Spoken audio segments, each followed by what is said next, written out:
My dear students, welcome to your master chem channel. कैसे हैं प्यारे बच्चों?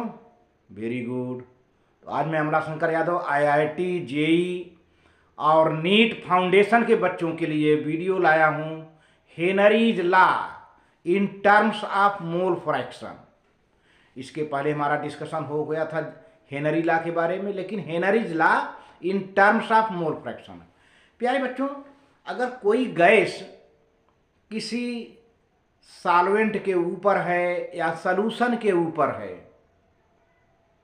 और उसकी कुछ मात्रा डिजॉल्व हो गई है, उसका कुछ प्रेशर है, गैस का प्रेशर है जिस प्रेशर से वो डिजॉल्व हो रही है, तो हेनरी का कहना यह था कि जो प्रेशर है, partial pressure, that is directly proportional to the mole fraction of the gas in the solution, out the solution नहीं, in the solution at the same temperature. Temperature change नहीं होना चाहिए प्यारे बच्चों, क्योंकि टेम्परेचर गैस के लिए बड़ा इंपॉर्टेंट फैक्टर है।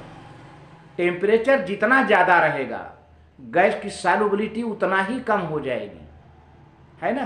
तो टेम्परेचर एक कांस्टेंट हो, प्रेशर बढ़ाई जाए तो सॉल्युबिलिटी बढ़ती जाती है गैस की। तो इस पर कुछ आईआईटी जेई और नीट में आए हुए कुछ क्वेश्चंस हैं, और हम इसी के साथ लैटिस एनर्जी, हाइड्रेशन एनर्जी का भी डिस्कशन करेंगे।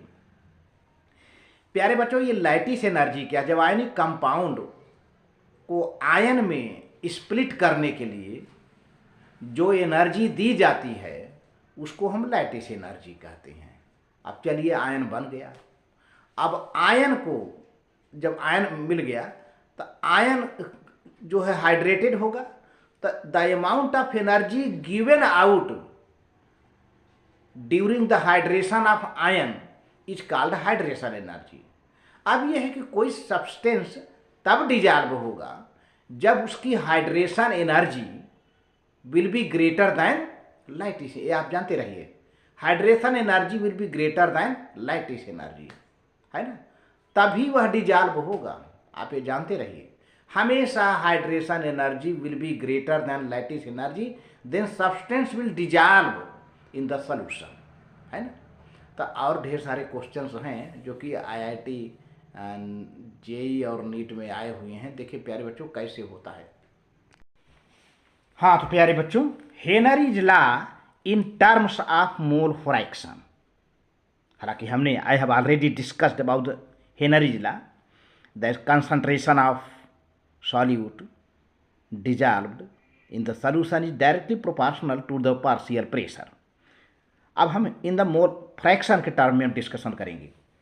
The partial pressure of the gas in vapour phase is directly proportional to the mole fraction of the gas in the solution। क्या टर्म है? in the solution, out the solution नहीं, in the solution।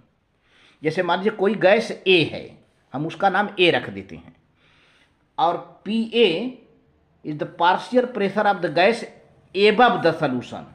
ये pressure कहाँ लग रहा है? Solution के ऊपर है। गैस A का जो पार्शियल प्रेशर PA है वो सॉल्यूशन के ऊपर लग रहा है। मान लीजिए सॉल्यूशन बना लिए, और ये PA क्या है? ऊपर से लग रहा है, और XA इसमें डिजॉल्व है। जो गैस A है, गैस A का मोल फ्रैक्शन XA इस सॉल्यूशन में है, यानी मोल fraction of gas in the solution, ये लेना पड़ेगा। आउट द सॉल्यूशन है, पार्शियल प्रेशर सॉल्यूशन के ऊपर का होगा, मोल फ्रैक्शन सॉल्यूशन के अंदर का होगा। देखिए, तो for a gas A, let मान लिया PA is the partial pressure of the gas above the solution, ऊपर है ना solution, and XA mole fraction is the mole fraction of the gas in the solution. यहाँ पे इस बच्चे in the above the में गड़बड़ी करते हैं, तो इसलिए मैं बार बार समझा रहा हूँ। तो क्या होगा? That will be directly, definition में दिया है कि the partial pressure of the gas in vapour phase is directly proportional to the mole fraction of the gas in the solution. ठीक है, पार्शियल प्रेशर सॉल्यूशन के ऊपर लगेगा और जो मोल फ्रैक्शन है गैस वह सॉल्यूशन के अंदर का होगा। तो that is directly proportional to the mole fraction partial pressure of the gas above the solution is directly proportional to the mole fraction of the gas in the solution, है ना। अब proportionality हटा दोगे बेटा तो पी ए हो जाएगा के एच इंटू एक्स ए, है ना। अब ये हो गया हेनरी का rule in the terms of mole fraction. अब यहाँ पर के एच क्या है, हेनरीज कांस्टेंट है, के एच हेनरी का कांस्टेंट है and it's value depend upon the nature of the gas. हमने बताया था नेचर ऑफ द गैस यानी solute, nature of the solvent कैसा है, गैस सॉल्यूट का कैसा नेचर है, सॉल्वेंट का कैसा नेचर है और टेम्परेचर क्या है। के एच की यूनिट प्यारे बच्चों होता है एटीएम एटमॉस्फियर या बार या किलो बार होता है के एच की यूनिट। ठीक है, अब हेनरीज लॉ की वैलिडिटी क्या है, सत्यता कहाँ तक है देखा गया है। The testing the validity of Henry's law plotting the mole fraction of x I versus corresponding equilibrium pressure of P a straight line plot passing through the origin is obtained. देखिए तो इससे लगता है कि हेनरी लॉ ठीक है। देखिए यहाँ पर यह है एक स्ट्रेट लाइन मिल जाएगी, इज ऑब्टेन्ड विद स्लोप के एच, जिसका जो स्लोप है ढाल है, स्लोप है के एच है इन द एटीएम या बार में। The solubility of HCl gas hydrogen chloride gas in cyclohexane at 293 kelvin is given here.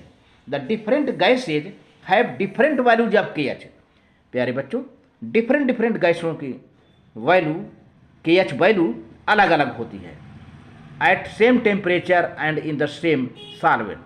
Temperature वही हो, गैस डिफरेंट हो तो उसकी वैल्यू यानी के एच की वैल्यू, हेनरी कांस्टेंट की वैल्यू अलग अलग होती है, डिफरेंट आती है। भले ही सेम सॉल्वेंट हो, टेम्परेचर सेम रहेगा लेकिन के एच की वैल्यू डिफरेंट हो जाएगी फॉर डिफरेंट गैसेज।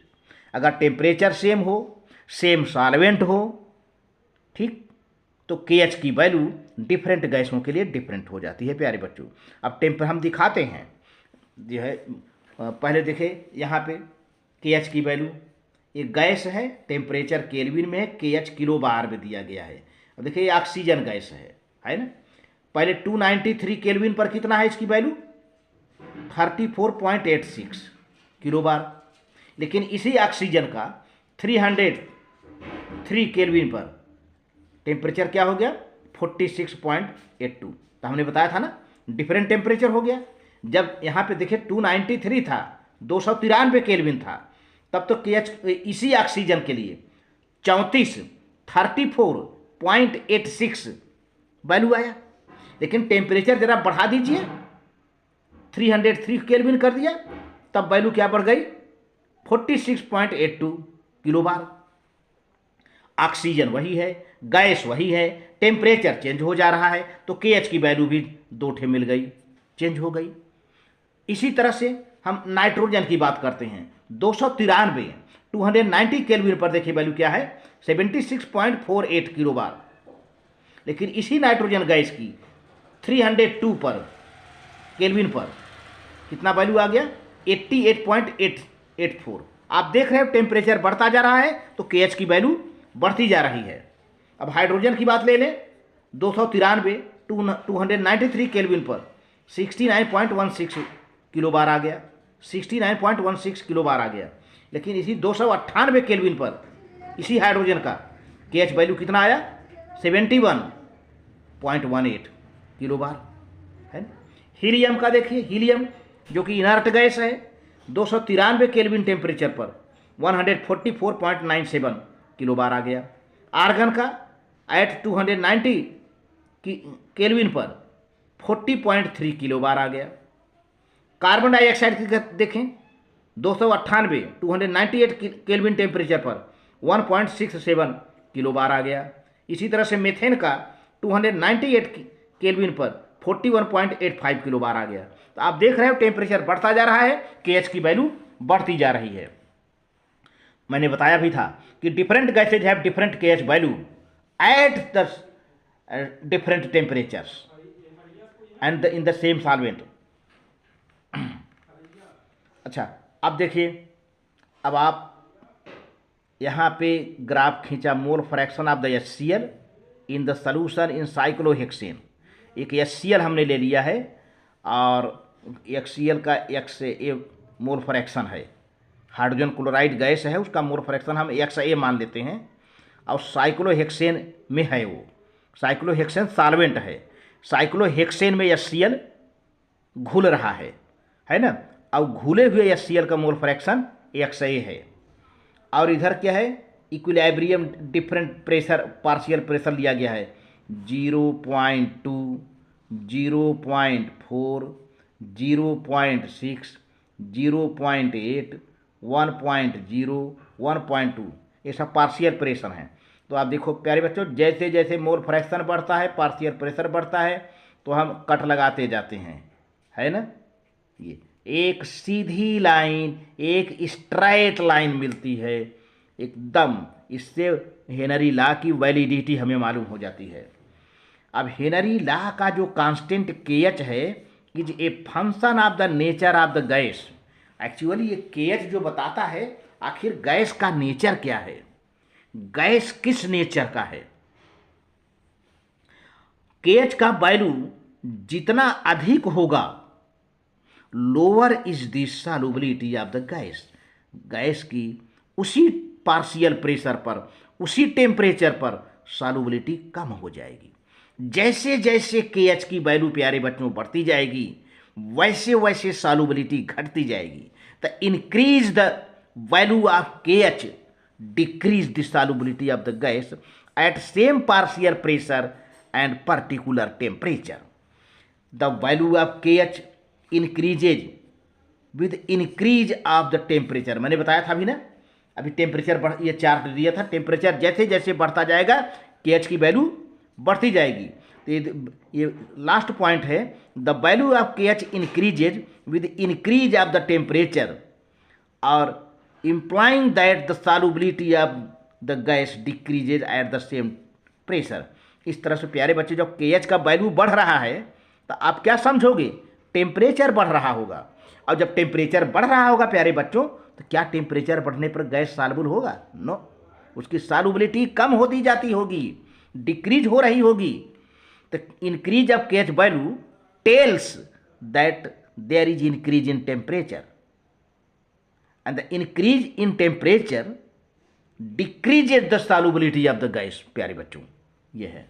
तो अब इसी से हम और आगे कुछ न्यूमेरिकल का डिस्कशन करते हैं आपसे। तो देखिए, a solid dissolved in water if lattice energy is greater than hydration energy, no, lattice energy is less than hydration energy, lattice energy is equal to hydration energy, dissolution is exothermic. तो प्यारे बच्चों, आपका answer यहाँ पर B सही है। अभी मैंने शुरू में बताया था कि कोई गैस, कोई यहाँ पर सॉलिड की बात है, कोई सॉलिड तब डिजॉल्व होगा जब उसकी लैटिस एनर्जी हाइड्रेशन एनर्जी से कम होती है। क्या है lattice energy? Lattice energy is the amount of energy required to separate the ionic compounds into ions.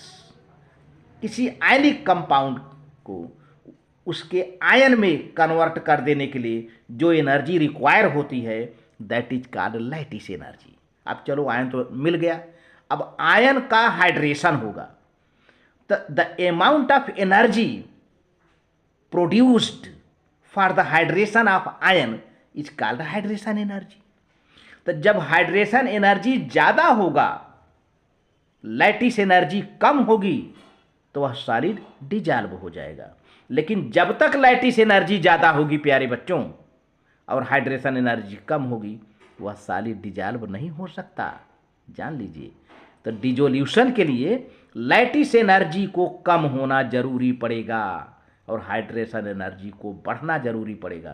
तो your correct answer is B, lattice energy is less than hydration energy. A solid dissolve in water if the lattice energy is less than the hydration energy। प्यारे बच्चों, अगला question है, solubility of a gas in liquid increases with। किसी भी gas की solubility liquid में बढ़ती जाएगी, कब? Increase of pressure and increase of temperature. इसमें देखिए इंक्रीज ऑफ प्रेशर तो ठीक है, लेकिन इंक्रीज ऑफ टेम्परेचर सही नहीं लग रहा है, इसलिए पहला आंसर आपका नहीं सही है। अगला देखते हैं, decrease of pressure and increase of temperature तो कतई नहीं सपोर्ट करता गैस की सॉल्युबिलिटी के लिए प्यारे बच्चों, तो ये भी आंसर गलत है। आगे बढ़ते हैं, increase of pressure, very good, pressure बढ़े एंड डिक्रीज ऑफ टेम्परेचर, आपका आंसर यही सही है, increase of pressure and decrease of temperature. Pressure बढ़े, प्रेस यानी गैस को प्रेस, गैस का प्रेशर बढ़े और टेम्परेचर घटे तो गैस जल्दी से डिजॉल्व हो जाएगा लिक्विड में। तो solubility of a gas in liquid increases with increase of pressure and decrease in temperature. प्यारे बच्चों, तो इस तरह से जो है ये आंसर रहा। और आगे हमने थोड़ा सा लैटिस एनर्जी के बारे में, आप चाहें तो इसको नोट्स में ले सकते हैं अपने। लैटिस एनर्जी क्या है? The energy is required for the splitting of ionic compounds into ions called lattice energy, है ना। और हाइड्रेशन एनर्जी क्या है? The energy is given out when ions get hydrated is called hydration energy. A substance dissolved, कोई substance तब घुलता है जब hydration energy is greater than lattice energy. कोई सब्सटेंस तब डिजॉल्व होता है जब उसका हाइड्रेशन एनर्जी अधिक होगा लैटिस एनर्जी से। इस तरह से प्यारे बच्चों, वीडियो अच्छा लगे तो लाइक करके सब्सक्राइब कर देना, शेयर करना। वेरी गुड, थैंक यू प्यारे बच्चों।